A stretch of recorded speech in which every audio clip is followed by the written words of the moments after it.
universe.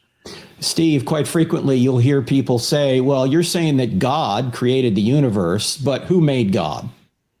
Oh, well, that's a really common objection. And I think the new cosmology and these arguments that Bill has developed against the possibility of an actual infinite, both, I think, help to answer that. My take on that is that every worldview or metaphysical system has to answer the question, what is the thing or the entity or the process from which everything came?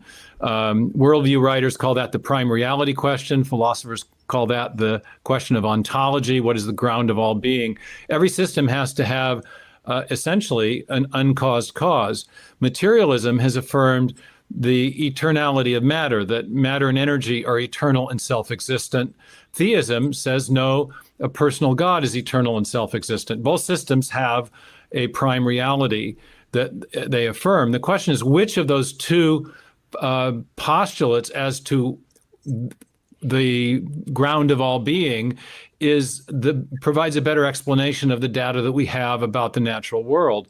Since we have learned that the universe, as best we can tell from observational astronomy, from the singularity theorems, and from the Born-Guth-Vilenkin theorem, 3 lines of evidence, as best we can tell, had a beginning, that suggests that matter and energy is a really crummy candidate to be the thing from which everything else came, because matter and energy came into existence. It began to exist in the formulation of the Kalam argument, second premise.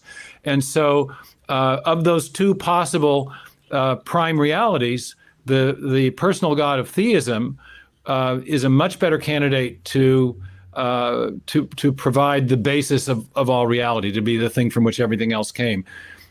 Carl Sagan years ago said, in his famous Cosmos series, the universe is all there is and all there was and all there ever will be. Well, if the universe is all there is, there can be nothing external to the universe that could cause its existence. But since it did begin to exist, we need precisely such a cause to account for its existence. And materialism or naturalism as a worldview is incapable of providing such an entity, because before the material universe came into existence, there was no matter to do the causing.